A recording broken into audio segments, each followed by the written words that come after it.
Hello class, introduction of museum and museology के इस lecture में हम लोग फंक्शंस ऑफ म्यूजियम के बारे में जो बातें कर रहे थे। पिछले लेक्चर में हमने कलेक्शन पर बात की थी और अब फंक्शंस ऑफ म्यूजियम के इस दूसरे लेक्चर में हम डॉक्यूमेंटेशन के बारे में बात करेंगे।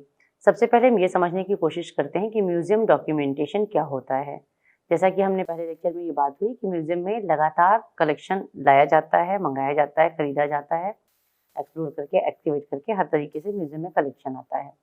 म्यूजियम में जो भी कलाकृति म्यूजियम के कलेक्शन के तौर पर लाई जाती है, उस प्रत्येक कलाकृति का पहला और सबसे महत्वपूर्ण काम जो म्यूजियम में होता है, वो म्यूजियम का और ऑब्जेक्ट का दोनों का पहला और सबसे महत्वपूर्ण काम होता है डॉक्यूमेंटेशन। डॉक्यूमेंटेशन की प्रक्रिया के अंतर्गत जो भी कलाकृति संग्रहालय में आती है, उसका हम पूरा लिखित विवरण अपने जनरल एक्सेशन रजिस्टर में उसकी एंट्री करते हैं और एंट्री करने से पहले इस कलाकृति की पहचान की जाती है, आइडेंटिफिकेशन होता है। आइडेंटिफिकेशन करने के बाद से उसको एक्सेशन नंबर देते हैं और एक्सेशन नंबर देने के बाद से उससे जुड़ी हुई सभी महत्वपूर्ण सूचनाओं को हम अपने जनरल एक्सेशन रजिस्टर में एंट्री करते हैं। ये म्यूजियम का डॉक्यूमेंटेशन होता है।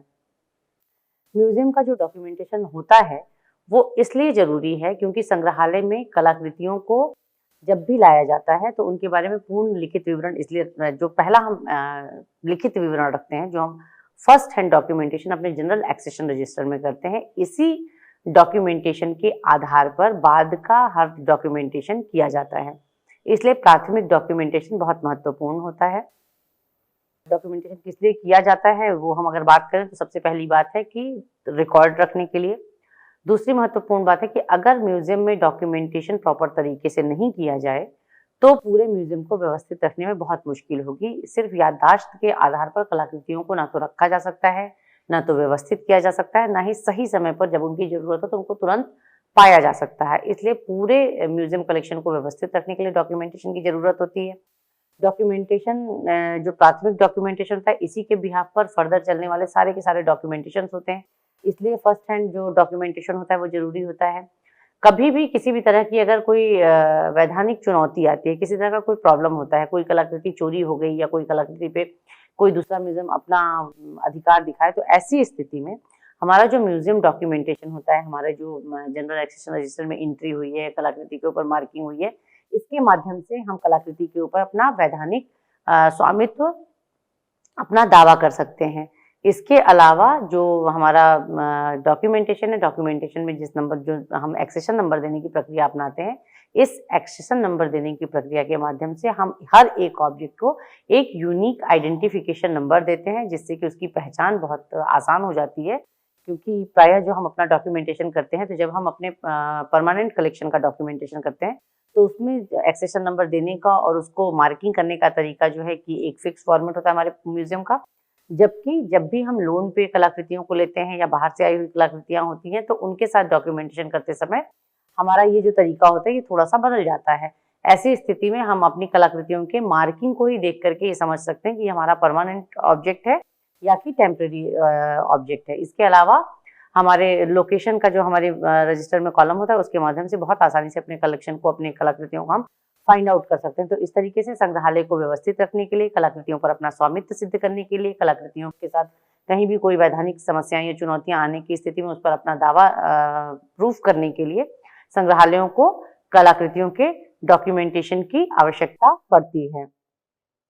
आईकॉम की जो कमिटी फॉर डॉक्यूमेंटेशन है, सीडॉक जो है, वो समय समय पर म्यूजियम डॉक्यूमेंटेशन से रिलेटेड रूल्स रेगुलेशंस के कोड ऑफ एथिक्स देते रहते हैं, नियम कानून बदलते रहते हैं, बताते रहते हैं, उसकी डेफिनेशंस देते रहते हैं।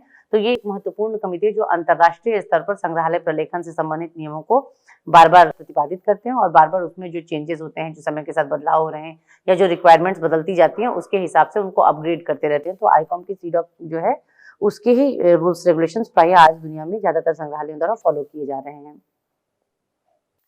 अगर हम बात करें कि डॉक्यूमेंटेशन के ऑब्जेक्टिव क्या हैं, तो इसको हमने अभी जो समझाया है कि सबसे पहली बात ये हमारे ऑब्जेक्ट्स को एक यूनिक आइडेंटिफिकेशन देता है, जो उनका मार्किंग है, जो उनका एक्सेशन नंबर है, जिसके माध्यम से हमें उनको पहचानना और उनके जो फर्दर जो इन्फॉर्मेशन उनकी प्रोड्यूस करनी है, वो सारी की सारी इन्फॉर्मेशन हम इसके माध्यम से प्रोड्यूस कर सकते हैं।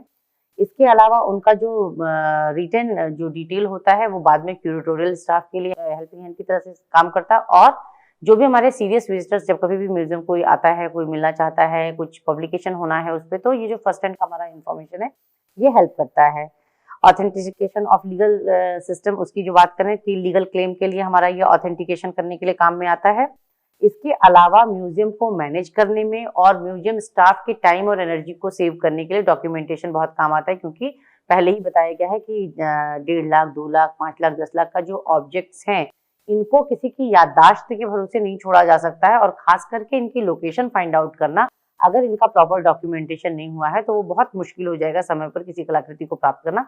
तो कलाकृति संग्रहालयों को व्यवस्थित करने के लिए, स्टाफ के समय और एनर्जी को बचाने के लिए, किसी भी वैधानिक या लीगल जो चैलेंजेस हैं उस टाइम पे इसका काम होता है। इसके अलावा जो हम सेकेंडरी जितना भी काम कर रहे हैं, एग्जीबिशन कर रहे हैं, बुक पब्लिश कर रहे हैं, मोनोग्राफ बना रहे हैं, नए नए लेबल्स ले रहे हैं, अलग अलग एग्जीबिशन में उस कलाकृति को प्रस्तुत कर रहे हैं, तो उसके लिए जितना भी हम सेकेंडरी डॉक्यूमेंटेशन करते हैं, वो सबका सब हमारा जो होता है वो प्राइमरी डॉक्यूमेंटेशन पर बेस करता है, म्यूजियम को ऑर्गेनाइज करने में हेल्प करता है, और इसके डेटा जो है समय समय पर हमें जो अपने ऑब्जेक्ट से रिलेटेड डेटा की जरूरत होती है उसको समय समय पर यहाँ पर हम ले सकते हैं। इसके अलावा किसी भी तरीके का डिजास्टर होने पे, किसी भी तरीके की ह्यूमन वैंडलिज्म होने की स्थिति में हम अपने डॉक्यूमेंटेशन के माध्यम से इंफॉर्मेशन को इकट्ठा करके अपने ऑब्जेक्ट्स के बारे में सूचना तुरंत प्राप्त कर सकते हैं।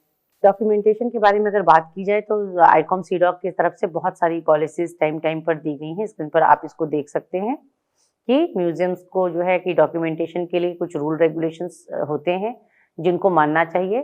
सबसे पहली बात और सबसे महत्वपूर्ण बात म्यूजियम डॉक्यूमेंटेशन के लिए यही है कि यूनिफॉर्म एक पैटर्न होना चाहिए। म्यूजियम डॉक्यूमेंटेशन जब भी किया जा रहा है तो उसका एक पैटर्न जो होना चाहिए वो यूनिफॉर्म होना चाहिए। पूरे म्यूजियम में एक तरीके के पैटर्न को फॉलो किया जाना चाहिए, एक तरीके के नंबर देने का तरीका, एक हैंड राइटिंग में लिखने का तरीका, एक इंक का यूज करना और एक रजिस्टर पे इसको नोट करना, और इंटरनेशनली इस सिस्टम को जनरलाइज करने की जरूरत है। अभी फिलहाल में जो स्थिति है, ज्यादातर संग्रहालयों के डॉक्यूमेंटेशन करने के तरीके अपने अपने पुराने पारंपरिक तरीकों से वो डॉक्यूमेंटेशन कर रहे हैं। सीडॉक के बहुत ज़्यादा प्रयास करने पर, बहुत तरीके से बार बार लोगों को ट्रेंड करने पर, बार बार सेमिनार कॉन्फ्रेंस करने पर थोड़ी जागरूकता आई है। बहुत सारे संग्रहालयों ने धीरे धीरे सिस्टम अडॉप्ट करना शुरू किया, पर प्रायः जो है कि म्यूजियम डॉक्यूमेंटेशन के फील्ड में बहुत सी कमियां देखने को मिलती हैं। तो इसलिए सीडेक के माध्यम से, कोड ऑफ एथिक्स के माध्यम से बार बार म्यूजियम डॉक्यूमेंटेशन की पॉलिसी जो आती है जिसको फॉलो करने को कहा जाता है, और ये माना जाता है कि अगर पूरी दुनिया के संग्रहालय एक तरह के संग्रहालय प्रलेखन के सिस्टम को फॉलो करेंगे तो ज़्यादा प्रभावी रूप से काम कर सकेंगे और ज़्यादा अच्छे तरीके से रिकॉर्ड जो है वो रखा जा सकेगा। संग्रहालय प्रलेखन की जब हम बात करते हैं तो सबसे पहले जो होता है कि बहुत तरीके से ये काम कर रहा है। जनरल प्रिंसिपल्स ऑफ डॉक्यूमेंटेशन आप अपने स्क्रीन पे देख सकते हैं इसको। Staffing and system, standard, information access and user needed, information procedures, security, sustainability. क्योंकि म्यूजियम डॉक्यूमेंटेशन जो होता है बहुत जगहों पर किया जाता है। म्यूजियम के अंदर म्यूजियम का जो डॉक्यूमेंटेशन है, फर्स्ट हैंड इंफॉर्मेशन हम इंटर करते हैं अपने जनरल एक्सेशन रजिस्टर में जो पूरे म्यूजियम का एक होता है, और इसके बाद सारा जो डेटा होता है जो क्यूरेटोरियल स्टाफ के पास जाएगा, जो हम सीरियस विजिटर्स के लिए कैटलॉग बना के तैयार करेंगे, जो भी हम मोनोग्राफ वगैरह तैयार करेंगे, तो ये सारा का सारा डेटा हम अपने प्राइमरी डॉक्यूमेंटेशन से लेते हैं। तो जो डॉक्यूमेंटेशन का प्रोसेस है वो स्टार्ट होता है किसी भी ऑब्जेक्ट के म्यूजियम पहुंचने के साथ।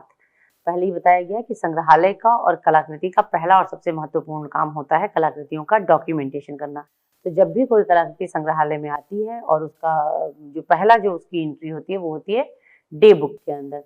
म्यूजियम की डे बुक में उन कलाकृतियों की एंट्री की जाती है जिन्हें अप्रूवल के लिए म्यूजियम में रखा जाता है। जैसा कि पहले बताया गया कि कलेक्शन को लेने के लिए, कलेक्शन को खरीदने के लिए या कलेक्शन को म्यूजियम में म्यूजियम के कलेक्शन में रखने के लिए अप्रूवल की जरूरत पड़ती है। म्यूजियम परचेज कमेटी से या म्यूजियम ऑब्जेक्ट कमेटी से अप्रूवल की जरूरत पड़ती है। तो इसके लिए जो भी कलाकृति संग्रहालय में आती है पहले ही दिन उसको परचेज नहीं किया जाता या पहले ही दिन वो खरीद के नहीं आ रही होती। प्रायः कलाकृतियां जो है वो अप्रूवल के लिए आती हैं। तो डे बुक में उनका फर्स्ट हैंड डॉक्यूमेंटेशन किया जाता है जिसमें कलाकृति का नाम, उसका मटेरियल, उसकी लंबाई, चौड़ाई, भार, उसका कुछ अगर स्पेसिफिक फीचर है, उसकी जो प्राप्ति स्थान है, अगर उसका एरा पता है, अगर उसका एज पता है तो उसको एंट्री करते हैं। अगर उसके बारे में कहीं कुछ पब्लिकेशन वगैरह है तो उसकी एंट्री करते हैं। और उसके बाद से नीचे जो होता है वो नीचे ये डेट डाल देते हैं, एक टेंटेटिव सी डेट होती है, वहाँ पे डेट के लिए जगह छोड़ी होती है। म्यूज़ियम स्टाफ जो भी निर्धारित करता है, जो कमिटीज़ हैं वो ये निर्धारित करती हैं कि किस दिन मीटिंग करेंगे। तो जो भी ऑब्जेक्ट आता है उसकी ऑथेंटिसिटी को चेक किया जाता है, उसके आइडेंटिफिकेशन जो दिए गए हैं, जो बताया गया कि कई बार क्या होता है कि स्टोन स्कल्पचर है, देवी का है, लेके चले आए और उसको बता दिया कि बुद्धिस्ट देवी हैं, तारा हैं या कोई भी देवी प्रज्ञा पारमिता है, बाद में वो आइडेंटिफिकेशन में सरस्वती निकल गई या सरस्वती प्रज्ञा पारमिता निकल गई। तो इस तरीके से म्यूजियम में जो भी स्कल्पचर या पेंटिंग या जो कुछ भी ऑब्जेक्ट आ रहा है उसकी सबसे पहले ऑथेंटिसिटी चेक की जाती है, उसके फीचर्स से, उसको केमिकली भी टेस्ट किया जाता है, मैकेनिकली भी टेस्ट किया जा सकता है और उसके आइडेंटिफिकेशन को कंफर्म किया जाता है। इसके अलावा उसकी डेट वगैरह कंफर्म करते हैं। अगला जो चीज़ कंफर्म करना होता है वो ये होता है कि कहीं भी जो भी ऑब्जेक्ट आया है वो ओरिजिनल ऑब्जेक्ट होना चाहिए, फेक ऑब्जेक्ट या किसी भी तरीके का कोई मिस इन्फॉर्मेशन नहीं होनी चाहिए।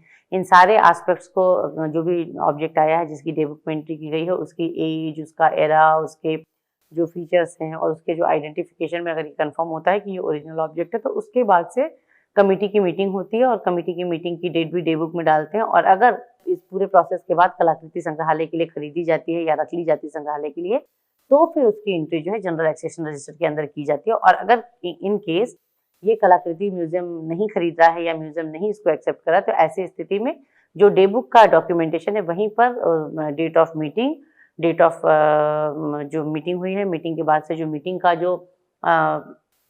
जो भी वहाँ पे रेजोल्यूशन लिया गया है, जो भी वहाँ पे नियम बने या जिन भी चीज़ों को जो भी निर्णय लिए गए उनकी बात करके वहाँ पे डे बुक में उसको लिखने के बाद से म्यूजियम में ये एंटिक्विटी नहीं है, इसका सिग्नेचर जो है म्यूजियम की तरफ से एक रिप्रेजेंटेटिव और जो ऑब्जेक्ट को ले रहा है वापस वो एक रिप्रेजेंटेटिव जो है इसकी तरफ से साइन करता है और तब जाकर के म्यूजियम से वो एंटिक्विटी जाने दी जाती है। और अगर कलाकृति संग्रहालय में ले ली जाती है तब इसके बाद से डॉक्यूमेंटेशन का प्रोसेस शुरू होता है। डॉक्यूमेंटेशन के प्रोसेस को 3 भाग में बांटा गया है। पहला है एक्सेशनिंग, जिसके अंतर्गत संग्रहालय में आई हुई कलाकृति को एक्सेशन नंबर प्रदान किया जाता है, जो संग्रहालय के नियम और पॉलिसीज के अकॉर्डिंग होता है। इसके बाद से एक्सेशन नंबर देने के बाद से कलाकृति को रजिस्ट्रेशन के प्रोसेस में ले जाते हैं, जहाँ पर उससे जुड़ी हुई सभी इंफॉर्मेशन को जनरल एक्सेशन रजिस्टर में लिखा जाता है और लिखने के बाद से इसके ऊपर ये जो कलाकृति है इसका एक्सेशन नंबर इस कलाकृति के ऊपर भी मार्क किया जाता है। इंक वगैरह से, परमानेंट इंक होती है और क्रेयॉन पेंसिल से जिस किसी से भी, हर म्यूजियम में ये अलग अलग तरीके से लिखा जाता है, बनाया जाता है। तो इसको कलाकृति के ऊपर अंकित किया जाता है, मार्किंग की जाती है और एक्सेशनिंग के बाद से रजिस्ट्रेशन, रजिस्ट्रेशन के बाद से मार्किंग और मार्किंग होने के बाद से ये कलाकृति जो है पूरी तरीके से संग्रहालय के कलेक्शन में शामिल कर ली जाती है। अब यहाँ पे बात करेंगे, सबसे पहले हम एक्सेशन के बारे में बात कर लेते हैं। एक्सेशनिंग जो की जाती है कलाकृति, किसी भी कलाकृति को एक्सेशन नंबर दिया जाता है जो कि उसका यूनिक आइडेंटिफिकेशन नंबर होता है। ये संग्रहालय में जो भी सिस्टम अडॉप्ट किया गया है उसके अकॉर्डिंग ही ये नंबर दिया जाता है। प्रायः ये जो नंबर हैं ये बहुत छोटे अगर म्यूजियम्स हैं, अगर उनके पास 200-400 कलाकृतियां हैं या 200-400-500 कलाकृतियां अगर उनके पास इन टोटल हैं और वो उसको डिस्प्ले कर रहे हैं, तो बहुत छोटे म्यूजियम्स में रनिंग सिस्टम को यूज किया जा सकता है। रनिंग सिस्टम में 1 2 3 4 ऐसे करके नंबर दिए जा सकते हैं। लेकिन ये जो रनिंग सिस्टम है ये बड़े संग्रहालयों के लिए बिल्कुल इनएप्रोप्रिएट हो जाता है, क्योंकि कलाकृतियों को जो भी नंबर दिया जाता है वो उनके ऊपर मार्क करना होता है। और अगर ये डिजिट बढ़ती चली जाए, 1000 लाख में चली जाए और उसके बाद से कोई छोटा सा बीड आ जाए, आपका ऑब्जेक्ट जो हो वो छोटी सी बीड हो और उस पर आप वो संख्या ही ना लिख पाए, वो संख्या उससे बाहर चली जाए, तो इसलिए रनिंग सिस्टम जो होता है वो इनएप्रोप्रिएट हो जाता है मल्टी जो डिसिप्लिनरी म्यूजियम्स हैं या फिर जिनके पास कलेक्शन बहुत ज़्यादा है। तो रनिंग सिस्टम के बाद से जो दूसरा सिस्टम अडॉप्ट किया गया है डेसिमल सिस्टम है। डेसिमल सिस्टम में 2 डिजिट और 3 डिजिट सिस्टम को अडेप्ट किया गया है। ये सीडॉक के नॉर्म्स में भी आता है। 2 डिजिट सिस्टम में प्रायः जो है हम अपने ईयर ऑफ कमिंग, कोई भी ऑब्जेक्ट किस वर्ष में आ रहा है और म्यूजियम का वो कौथे नंबर का ऑब्जेक्ट है, इसको हम लिखते हैं। जैसे कि हम किसी म्यूजियम में अगर हमारे पास अभी कोई ऑब्जेक्ट आ रहा है तो 2025.1 यानी कि 2025 का ये पहला ऑब्जेक्ट है। ऐसे करके एक साल में बहुत होगा तो 150-200 तक कलाकृतियां आएंगी, इसको हम नोट कर सकते हैं। ये जो सिस्टम है ये चलता है, एक विभागीय संग्रहालय हो और छोटा संग्रहालय हो और उनके पास में एक ही तरह के ऑब्जेक्ट्स हों, तो इजीली ये 2 डिजिट का सिस्टम चलता है। पर सबसे एप्रोप्रिएट और सबसे साइंटिफिक जिस सिस्टम को हम मानते हैं, तो डेसिमल में 3 डिजिट सिस्टम को हम सबसे एप्रोप्रिएट मानते हैं। वो हर तरीके के संग्रहालय के लिए होता है, हर तरह के ऑब्जेक्ट के लिए होता है, और उसमें फ़ायदा ये है कि आपको अपना एक्सेशन नंबर देखने के साथ ही ऑब्जेक्ट का ईयर ऑफ कमिंग, ऑब्जेक्ट का लॉट नंबर और ऑब्जेक्ट नंबर आपको तुरंत समझ में आ जाएगा।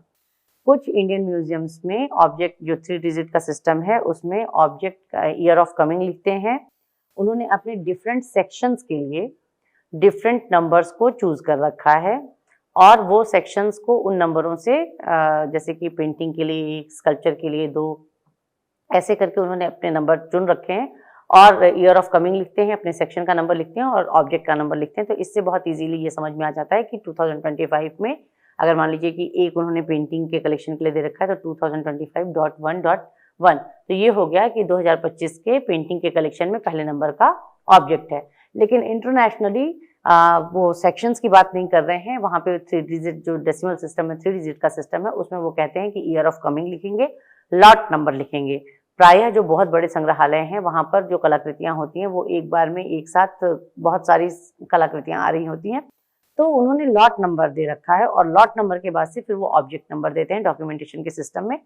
तो इस तरीके से करके बड़े और इंटरनेशनल म्यूजियम्स में प्रायः जो है लॉट नंबर को रखा गया है बीच में, और इंडियन म्यूजियम्स में बहुत सारे इंडियन म्यूजियम्स इसको सेक्शन के तौर पर भी डिवाइड करके रखते हैं। पर लेटेस्ट जो सीडॉक के नॉर्म्स हैं उसके हिसाब से year of coming, lot number और ऑब्जेक्ट नंबर दिया जाता है। इस तरीके से ये 3 तरीके हैं कलाकृतियों को नंबर देने के।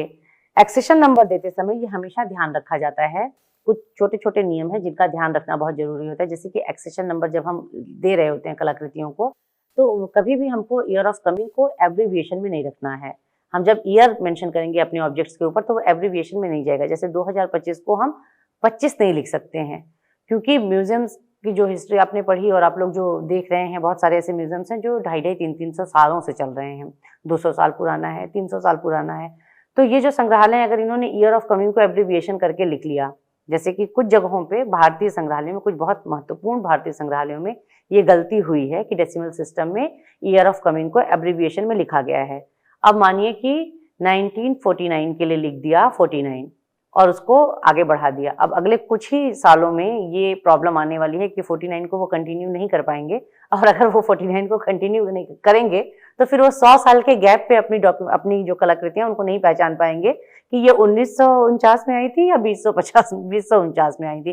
तो इस तरीके से करके उनकी जो कलाकृतियां हैं, जो हम कहते हैं कि म्यूजियम सिस्टमेटिक रखने के लिए हम डॉक्यूमेंटेशन करते हैं और अपने ऑब्जेक्ट की लोकेशन फाइंड करने के लिए हम रखते हैं, तो उनको प्रॉब्लम आने वाली है।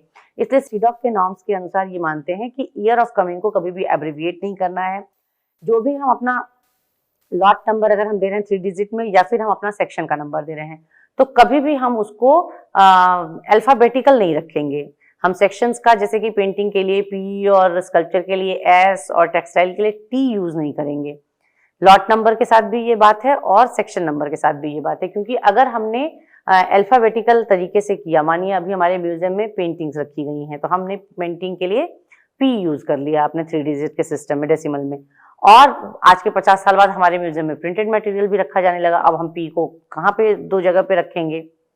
प्रिंट मीडिया की चीजें आ सकती हैं, इस तरह से हो सकता है, या कुछ भी 2 एक जैसे एब्रीविएशन आ सकते हैं, 2 एक जैसे अल्फाबेट्स हो सकते हैं, उसका इनिशियल हो सकता है, तो उससे प्रॉब्लम क्रिएट होगी। इसलिए कभी भी हमको जो भी ये नंबर देना है, इसमें कभी भी हमको अल्फाबेटिकल नहीं करना है अपने सेक्शन या लॉट नंबर को।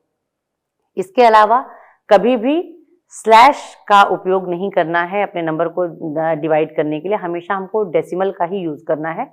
स्लैश जो है वो कई बार अगर बहुत आर्टिस्टिक राइटिंग हो किसी की, तो 1 या 7 की तरह वो लिख सकता है और प्रॉब्लम करेगा वो आगे जाके। तो इसलिए कभी भी स्लैश या डैश का उपयोग नहीं करते हैं। 3 डिजिट 2 डिजिट कोई सा भी मार्किंग कर रहे हैं तो हमेशा हम बीच में डेसिमल का ही प्रयोग करेंगे, जिसको डेसिमल की तरह पढ़ा जा सके। इस तरह और भी बहुत छोटी छोटी चीजें होती हैं जिनका एक्सेशन नंबर देते समय ध्यान रखना होता है, वरना बाद में जाकर के बहुत तरीके के कंफ्यूजन क्रिएट होते हैं।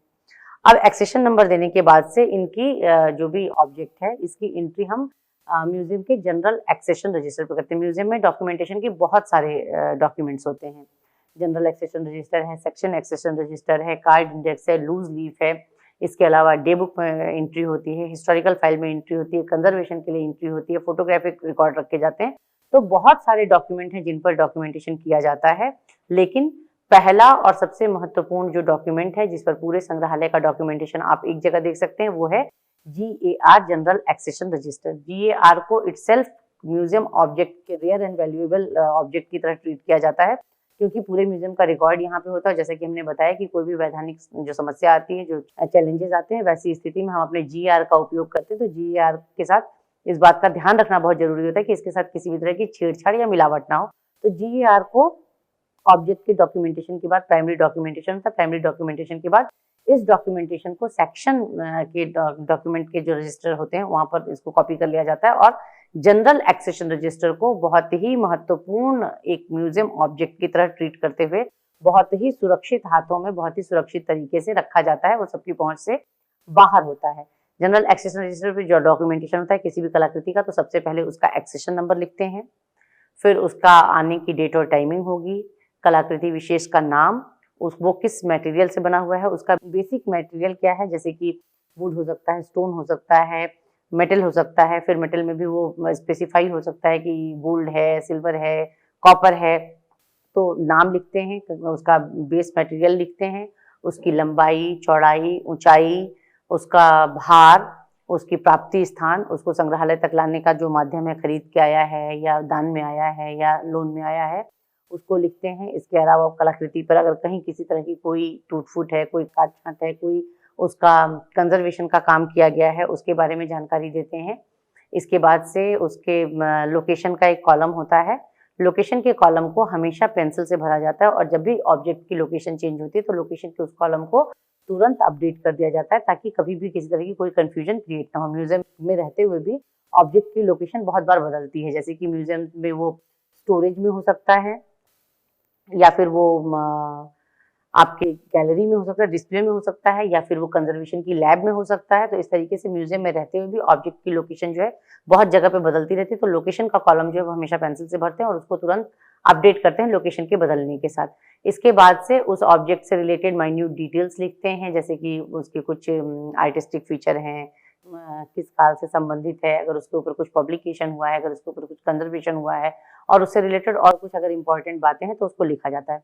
जनरल एक्सेशन रजिस्टर की एंट्री करते समय इस बात का ध्यान रखा जाता है कि एक एंट्री से दूसरी एंट्री के बीच में कम से कम गैप छोड़ा जाए, क्योंकि ये जो गैप होता है ये बाद में अलग तरीके से यूज किया जा सकता है या इससे कुछ प्रॉब्लम हो सकती है। तो इसलिए उसकी ऑथेंटिसिटी को बनाए रखने के लिए एक तो general accession register hand written होता है, दूसरी बात यह है कि उसकी 1 से 2 एंट्री के बीच में गैप कम से कम रखने की सलाह दी जाती है। तीसरी बात ये होती है कि जनरल एक्सेशन रजिस्टर को खुद एक म्यूजियम ऑब्जेक्ट की तरह ट्रीट किया जाता है, उसको बहुत सिक्योर इन्वायरमेंट में बहुत सिक्योर तरीके से रखा जाता है। म्यूजियम के जो जनरल एक्सेशन रजिस्टर की एंट्री होती है, इसके बारे में ये कहा जाता है कि इसके लिए किसी एक व्यक्ति की ही नियुक्ति होनी चाहिए। अभी हाल में ही एक रिसर्च हुई है मेरे अंडर में जिसमें डॉक्यूमेंटेशन पे काम हुआ है, तो फील्ड सर्वे में ये बात सामने आई है कि अलग अलग म्यूजियम्स में जो है अलग अलग लोग कई बार कर देते हैं डॉक्यूमेंटेशन, और कई बार डॉक्यूमेंटेशन में कुछ मतलब एक व्यक्ति से दूसरे व्यक्ति का काम करने का तरीका है, तो कुछ बदलाव भी देखने को मिल जाते हैं। मगर नियम ये है कि संग्रहालय का प्रलेखन जो है वो एक व्यक्ति को निर्धारित किया जाए, उसी व्यक्ति के द्वारा किया जाए, एक ही तरह की हैंडराइटिंग हो, एक ही कलर की इंक यूज की जाए, एक ही तरह के जो भी भाषा शैली है, अगर आप एब्रिविएशंस यूज कर रहे हैं, या अगर आप कोई जैसे मुद्रा है, कॉइन्स हैं, कॉइन्स के लिए सिक्के यूज किया जाता है, कई जगहों पे लोग मुद्रा उसको लिख देते हैं। तो जो भी इस तरीके से, जबकि मुद्रा वैसे अप्रोप्रिएट टर्म नहीं है उसके लिए लिखते हुए कॉइन के लिए, लेकिन अगर इस तरीके का कुछ है, स्कल्पचर है, तो मूर्ति है, प्रतिमा है, इसको ये ध्यान में रखना होता है कि कौन से शब्दों का प्रयोग किया जा रहा है, उसको ध्यान में रखना होता है। इस तरीके से करके हम वहां पे जनरल एक्सेशन रजिस्टर पे उसकी एक्सेशनिंग करते हैं। अगला जो हमारा होता है वो है मार्किंग। मार्किंग जो है वस्तु विशेष पे कलाकृति का नंबर डालने के लिए होता है। जो म्यूजियम ऑब्जेक्ट्स होते हैं वो 2 तरह के होते हैं, पोरस और नॉन पोरस। पोरस ऑब्जेक्ट वो हैं जिनकी सरफेस जो है कि इंक वगैरह को सोख लेती है, और ऐसे ऑब्जेक्ट पर मार्किंग करने से पहले कलरलेस वार्निश की कोट दी जाती है, उसके ऊपर ऑब्जेक्ट का नंबर डाला जाता है, और फिर उसको प्रिवेंटिव लेयर दे करके प्रिवेंट किया जाता है। और नॉन पोरस ऑब्जेक्ट के साथ ये प्रॉब्लम नहीं आती। नॉन पोरस ऑब्जेक्ट पर आप सीधे भी मार्किंग कर सकते हैं। इसके अलावा कई बार पोरस ऑब्जेक्ट पर मार्किंग करने के लिए वैक्स क्रेयॉन पेंसिल्स का प्रयोग भी म्यूजियम में किया जाता है। मार्किंग के लिए कहा जाता है कि मार्किंग हमेशा, जो अगर म्यूजियम का परमानेंट ऑब्जेक्ट है तो परमानेंट मार्किंग होती है।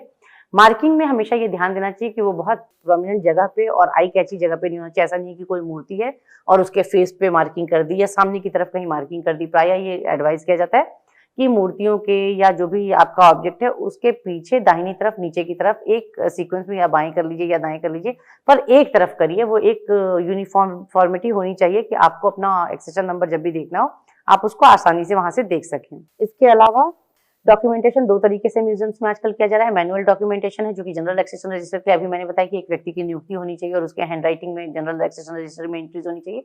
इसके अलावा म्यूजियम डॉक्यूमेंटेशन डिजिटाइज भी किया जा रहा है। डिजिटल डॉक्यूमेंटेशन में जो है ऑनलाइन इन इन्फॉर्मेशन को फीड किया जाता है। डिजिटल डॉक्यूमेंटेशन को दो भागों में, मतलब डॉक्यूमेंटेशन, म्यूजियम डॉक्यूमेंटेशन दो भागों में बंटता है। एक होता है एकेडमिक और दूसरा होता है एडमिनिस्ट्रेटिव। एडमिनिस्ट्रेटिव डॉक्यूमेंटेशन में पूरी की पूरी इन्फॉर्मेशन होती है, उसके इंश्योरेंस पॉलिसी, उसके मॉनिटरी वैल्यू के बारे में चर्चा हो सकती है, उसके और भी कुछ सीक्रेट फीचर्स हो सकते हैं जिस पर चर्चा करेंगे।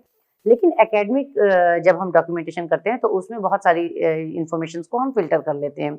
इसी तरीके से जब मैनुअल डॉक्यूमेंटेशन होता है तो वो भी दो तरीके से होता है। और डिजिटल डॉक्यूमेंटेशन में भी एडवाइस किया जाता है कि डिजिटल डॉक्यूमेंटेशन जब भी हो रहा हो तो एडमिनिस्ट्रेशन के पॉइंट ऑफ व्यू से जो डॉक्यूमेंटेशन हो रहा है वो पब्लिक के एक्सेस में नहीं होना चाहिए और एजुकेशनल जो एकेडमिक डॉक्यूमेंटेशन है वही पब्लिक उसको देख सके। डिजिटल डॉक्यूमेंटेशन के लिए बहुत सारे सॉफ्टवेयर भी अब इंट्रोड्यूस किए जा रहे हैं। भारत में पुणे की लैब से बना हुआ है जतन को नेशनल म्यूजियम ने अडॉप्ट किया और नेशनल म्यूजियम उससे रिलेटेड प्रशिक्षण जो है बाकी संग्रहालयों के क्यूरेटर्स को भी समय समय पे देते रहते हैं। स्पेक्ट्रम वगैरह भी इसके बहुत जो अलग अलग सॉफ्टवेयर यूज हो रहे हैं उसमें ये दो नामी सॉफ्टवेयर हैं जिनको बड़े पैमाने पर संग्रहालयों में यूज किया जा रहा है।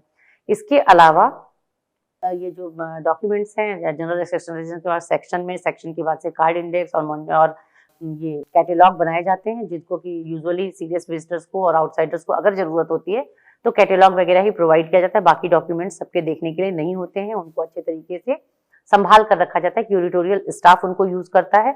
कुछ ऐसे पॉइंट्स हैं जो कि डॉक्यूमेंटेशन के लिए याद रखना चाहिए कि मार्किंग कभी भी, यहाँ पे आप फोटोग्राफ्स में देख सकते हैं कि बिल्कुल बीच में प्रोमिनेंटली मार्किंग की हुई है। प्रायः जो सामान्य दर्शक होते हैं उनको ये बात पता नहीं होती है कि म्यूजियम ऑब्जेक्ट के ऊपर मार्किंग की गई है, संग्रहालय ने अपना कुछ नंबर वगैरह दे रखा है, तो वो उतना साफ साफ दिखता है। तो तुरंत पहला जो दिखता है जो सामान, हम कहते हैं कि ऑब्जेक्ट हमारा सेकेंडरी नहीं होना चाहिए, लेकिन पहली ही नजर जो है मार्किंग पे चली जाती है और इस तरीके से करके आपका ऑब्जेक्ट सेकेंडरी हो जाता है। क्योंकि 1 मिनट के अंदर उनको पूरा ऑब्जेक्ट देखना भी है, लेवल भी पढ़ना है और वहां पे वो नंबर में उलझ जाते हैं तो वो प्रॉब्लम करता है। तो बहुत प्रोमिनेंटली और बहुत एकदम आई कैची नहीं होना चाहिए आपकी जब मार्किंग हो रही है। ऐसा करिए म्यूजियम ऑब्जेक्ट पे जो भी मार्किंग है जो हम देखना चाहते हैं तो म्यूजियम के लोग उसको देख सकें, इसीलिए बताया है कि हमेशा बैक पोर्शन पे नीचे की तरफ, अगर ऐसे जो पॉट्स वगैरह हैं तो उनके नीचे की तरफ रख करना है, या फिर स्कल्पचर्स वगैरह में भी पीछे दाहिने या बाएं कहीं भी नीचे रख सकते हैं। अच्छा, ये एक्सेशन नंबर वैसे तो यूनिक होता है पर इस चीज के लिए हमेशा ध्यान रखना चाहिए कि कभी भी एक ऑब्जेक्ट के पार्ट होने पर भी उनको ABC करके नंबर दिए जाते हैं, मार्किंग की जाती है। कभी भी एक जैसा नंबर तो होना नहीं चाहिए, होता नहीं है यूजुअली। और हमेशा ये ध्यान रखना है कि ईयर ऑफ कमिंग को एब्रिविएट नहीं करना है, स्लैश का, डैश का प्रयोग नहीं करना है, एक यूनिफॉर्म सिस्टम होना चाहिए और प्रायः उसके लिए व्यक्ति की नियुक्ति हो, एक विभाग निर्धारित किया जाए जिससे कि एक जैसा सिस्टम बना रहे और उसमें प्रॉब्लम ना आए। इस तरीके से करके अगर म्यूजियम की डॉक्यूमेंटेशन को करते हैं, अपने रजिस्टर्स पे उसको अच्छे तरीके से मेंटेन करते हैं, तो ना सिर्फ ये हमारे म्यूजियम को मेंटेन करने में, व्यवस्थित रखने में हमारी मदद करता है, बल्कि हमारे म्यूजियम स्टाफ का समय और श्रम भी बहुत ज्यादा बच जाता है। और साथ ही प्राथमिक अगर प्रलेखन सही तरीके से हुआ है तो बाद में हमेशा काम करते समय बहुत आसानी से हम यहाँ के इस प्रलेखन को हमेशा यूज करके अपनी एग्जीबिशंस, अपने पब्लिकेशंस में यूज करते हैं और ये बहुत आराम से काम करने के लिए हमें छूट देता है। Thank you.